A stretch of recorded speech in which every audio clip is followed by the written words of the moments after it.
सादर नमस्कार, सादर जय जिनेंद्र। क्षमा ब्रेकिंग जैन न्यूज प्रतिदिन प्रातः, दोपहर एवं रात्रि में देश भर से संपूर्ण जैन समाज से संबंधित सही और सकारात्मक समाचारों के लिए देखना और सुनना न भूलें। साथ में आपसे विनम्र निवेदन है कि यदि आपने इस चैनल को सब्सक्राइब नहीं किया है तो कृपया अवश्य कीजिए और शेयर और लाइक करके धर्म प्रभावना में सहयोगी एवं सहभागी बनिए। उसी मंच से कांपते हाथों से रोते हुए संतोष पटना द्वारा क्षमा याचना सुन आप भी हो जाएंगे भावुक। सुनकर पूरा सभागार हुआ भावुक।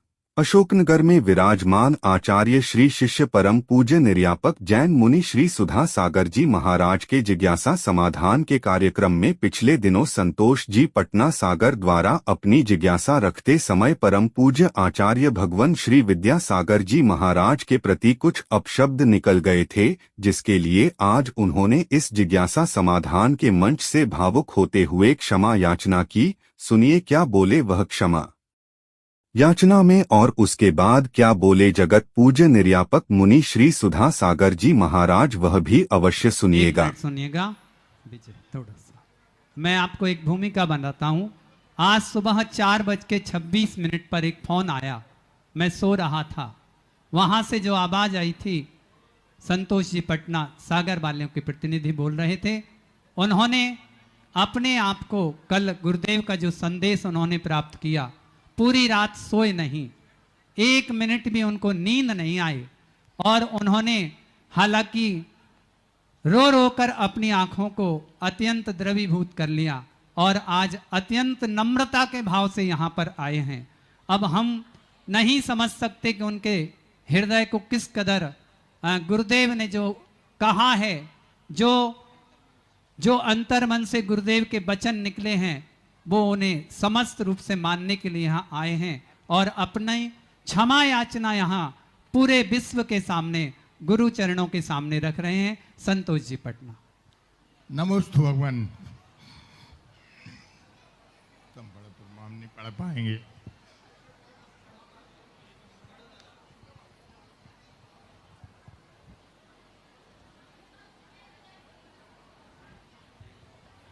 अभी भी देखिए माताएं बहनें, देखो आप एकदम कीप साइलेंट, सिर्फ देखिए, मुंह से नहीं बोलिएगा। संत शिरोमणि आचार्य विद्यासागर आचार्य समय सागर जी महाराज की जय। आचार्य विशुद्ध सागर जी महाराज की जय। मुनि पुंगव श्री सुधा सागर जी महाराज की जय।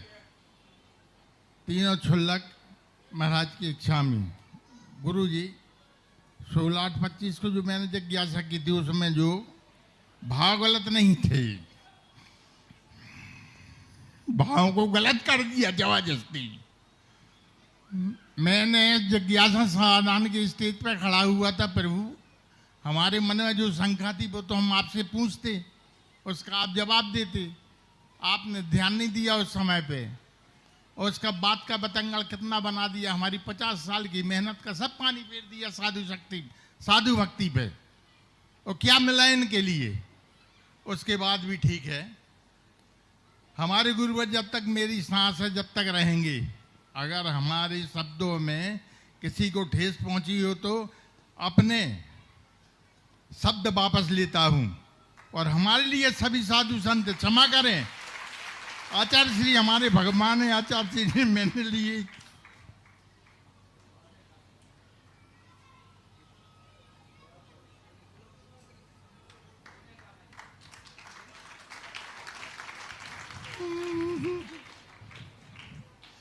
आचार्य श्री 5 बार इतनी, अब क्या कहें महाराज जी, इतने अच्छे भाव से इतना वात्सल्य भाव हमारे लिए हमारे सागर में किसी को नहीं मिला जितना हमको मिला है। हमारी थोड़ी भाषा शैली खड़ी है, अतः सभी देशवासियों से, महिला पुरुष भाई बहनों से, बच्चों से क्षमा चाहता हूं। मेरा स्वयं का पर्चा लिखा हुआ था, मुझे किसी ने भेजा नहीं था लिखकर। हम ऐसे शब्दों का संकलन नहीं कर सकती, इसलिए लिख के लाना पड़ता है। मन वचन काज से पूर्वक क्षमा चाहता हूँ।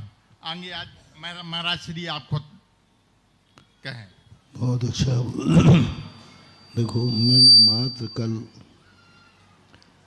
सबके सामने इनसे एक अपेक्षा की थी, यदि सच्ची मुनि भक्ति होगी तो मेरे इस संदेश से ही ये यहाँ आ जाएंगे। मैंने इनको बुलाया नहीं, मैं यही परीक्षा कर रहा था कि बुलाना पड़ेगा या बिना बुलाए आते हैं। बुलाना पड़ने का अर्थ है कि अरेस्ट करना, और बिना बुलाए आने का अर्थ है कि समर्पण करना।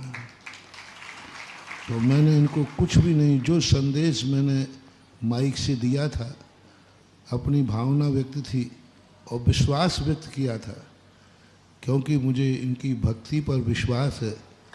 ये वो शख्स हैं जो समस्त मुनियों के परम भक्तों में आते। इतनी समर्पण है कि पिछी कमंडल को ये नमस्कार कर लेते। मुनियों के प्रति इनकी बहुत वयोवृद्ध हैं, बहुत पहले से हम इनको जानते हैं, और मुनियों के प्रति भक्ति इनकी है। उस दिन यदि मैं गौर से सुन लेता तो मैं वहीं तुरंत के रफे दफे कर देता, तुरंत ही मैं इनको टोक करके उसी समय क्षमा मंगवा लेता। लेकिन मेरा उपयोग दूसरी तरफ था, मैं भी इसको गौर नहीं किया, और इनकी टोन पर मैं, और सभा में कुछ हो रहा था उस तरफ मेरा उपयोग चला गया।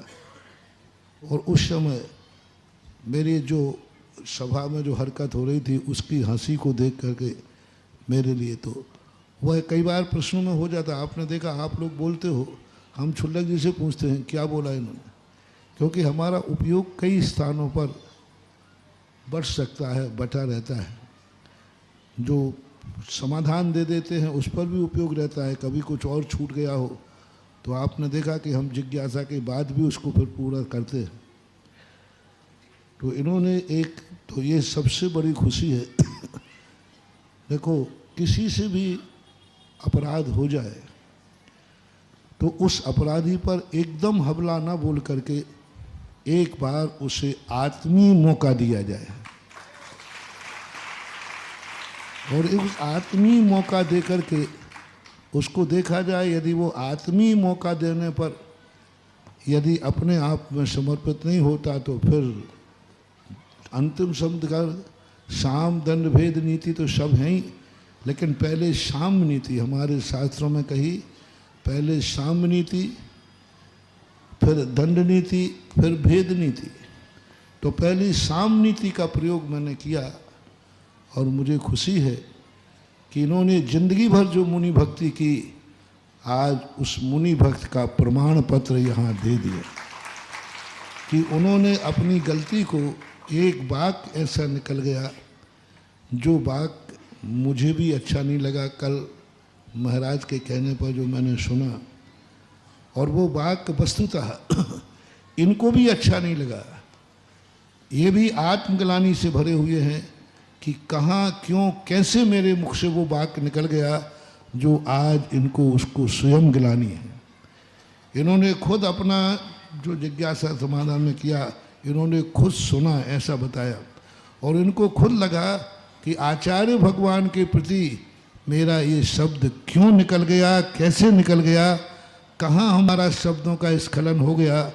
लेकिन कोई बात नहीं, स्खलन हुआ, लेकिन गलती करना उतनी बड़ी बात नहीं होती जितनी गलती स्वीकार नहीं करना।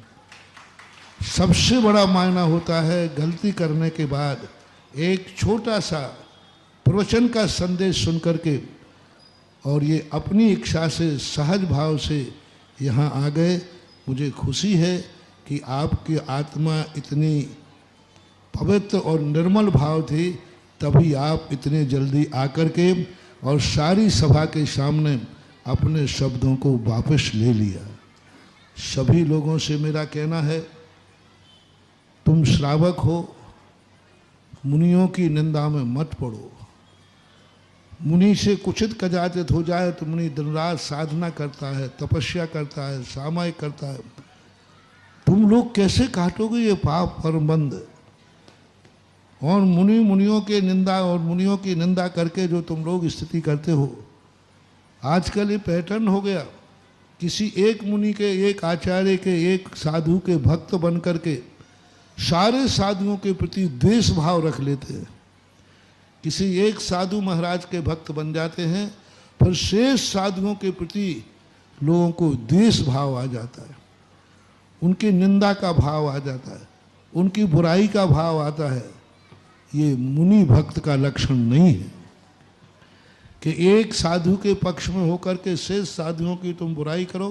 सारे संसार के लोगों से मेरा कहना है, आप भली एक साधु के प्रति समर्पित रहो, लेकिन शेष साधुओं के प्रति कम से कम अनादर भाव मत रखो, निंदा भाव मत रखो।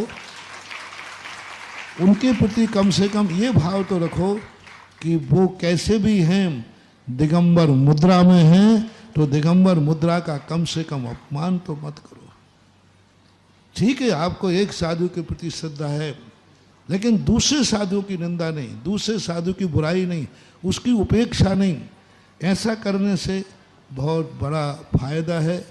और एक साधु के भक्त करके शेष साधुओं की बुराई करना, ऐसे गंदे शब्दों का प्रयोग करना कि ग्रस्त भी ग्रस्त के लिए नहीं करता, ग्रस्त भी अड़ोसी पड़ोसी में लड़ता है तो भी ऐसा शब्द प्रयोग नहीं करता। जैसे आप लोग किसी एक साधु के भक्त बन करके दूसरे साधुओं के प्रति अशुभ शब्द करते हो। कल्पना करो भैया, यदि ये कर्म का उदय आएगा तो इसका क्या होगा। एक दुर्गंधा थी, एक जिसने एक मुनिराज के प्रति अशुभ शब्द बोला था, उनका अपमान किया था, कितने भाव तक उसे नाना प्रकार की निकृष्ट योनियों में भटकना पड़ा था। एक बार के मात्र एक बार किसी साधु के प्रति अभिनय का भाव किया, एक साधु के प्रति घृणा का भाव किया, द्वेष का भाव किया, परिणाम ये निकला कि कितने भवों तक सुगंध दशमी कथा पढ़ लेना, कैसे कैसे किन किन योनियों में गया, शरीर गलता रहा, सड़ता रहा, इधर इस पर्याय में आई तो शरीर से दुर्गंध निकलता था। तो अभी तुम हंसी मजाक में रह करके ये कर्म बांध लेते हो, कल के दिन ये कर्म उदय में आएगा तो कैसे भोगोगे। ये दया मुझे आप लोगों के ऊपर आती है। इसलिए सभी लोगों से मेरा कहना है, साधु संतों के प्रति उंगली उठाने के पहले बहुत सोचो, बुराई करने के पहले सोचो। किसी भी साधु के भक्त रहो, लेकिन दूसरे साधुओं का, दूसरे संघ के साधुओं का या किसी अन्य साधु का, एक साधु, उन साधु का मन से, वचन से, काय से कभी अभिनय नहीं करना, बुरे भाव नहीं करना, द्वेष भाव नहीं करना। ऐसे मेरा संतोष जी से कहना है, हमेशा सावधान रहो। तुम मुनि भक्त हो और बहुत मुनि भक्ति तुम्हारे अंदर कूट कूट के भरी है। तुमने तो सागर में ऐसे ऐसे मुनियों को शरण दी, स्वागत किया, जो कि उनको कहीं वो नहीं मिला। तो ये कमेटी हमेशा सागर में कैसा भी साधु आ जाए, लेकिन संतोष पटना कमंडल लेकर हमेशा खड़ा रहता है। और ये कैसे स्खलन हुआ, मैं भी सुन के ताज्जुब हो गया। कोई पूर्व भाव का कोई कर्म का उदय था तुम्हारा, जो तुमसे ये भूल हुई, और आज आपने भूल स्वीकार करके और दूसरा शब्द बहुत अच्छा बोला कि मैं अपने शब्द वापस लेता हूँ। 100 बार ले लो, आचार्य भगवान है। आचार्य विद्यासागर महाराज के प्रति तो छोटा भी कोई मन वचन काय से अपराध, यदि अपराध नहीं भी हुआ हो तो भी 100 बार उनके सामने क्षमा मांगने में हमें और आपको कोई ऐतराज नहीं होगा। अपराध नहीं भी हुआ है, फिर भी पूज्य आचार्य महाराज के प्रति कोई अभिनय, कोई, क्योंकि वो तो अपने ऐसे भगवान थे, ऐसे उपकारी थे, जिनके उपकार को कभी अपन भूल नहीं सकते। उन्होंने जगत को क्या क्या नहीं दिया है। यदि पृथ्वी को कागज बना करके, मेरू को लेखनी बना करके, समुद्र को स्याही बनाया जाए तो परम पूज्य गुरुदेव आचार्य विद्यासागर महाराज के उपकारों को हम नहीं लिख पाएंगे। और ख़ास तौर से बुंदेलखंड और ख़ास तौर से सागर के लिए इतने उपकार हैं तो बहुत अच्छी बात। उनके लिए तो अपने लिए कोई बहुत अच्छे अपने पवित्र निर्मल हृदय आपकी खुशी है कि आचार्य आपने विद्यासागर जी महाराज की जय। और उन्होंने अपने शब्द वापस लेकर के बहुत बड़ा कार्य किया। सभी के लिए ये शिक्षाप्रद है। कुछित का जाते तो कोई गलती हो जाए तो ऐसे ही अपने आप में क्षमा मांग लेना। जिस स्टेज पर अपराध थोड़ा बहुत चूक हुई थी उसी स्टेज से आज परिमार्जन हो गया। सभी लोग इनको क्षमा करें और ये सबके लिए क्षमा करें। समय सागर जी महाराज की जय। साथ में आचार्य सदा सागर जी महाराज की जय। नहीं, हमें तो मुनि रहने दो, निर्यापक ही ठीक है। अच्छे क्योंकि मैंने कल कह दिया मैं तो जहां हूं वहीं सब कुछ हूं और मैं अपने आप में पूर्ण हूं। मैं हूं अपने में स्वयं पूर्ण, पर की मुझ में कुछ गंध नहीं। मैं अपने आप में पूर्णता का अनुभव कर रहा हूं और सब लोगों के लिए बहुत अच्छा, बहुत बढ़िया। आमर तीर्थ के मंत्री परम पूज्य पवन जी जैन, परम पूज्य अपनी जगत जिज्ञासा पूज्य मुनि श्री सुधा सागर जी महाराज की जय। भगवान उस दिन जिज्ञासा समाधान के पीछे हम लोग 4-5 लोग और भी खड़े थे।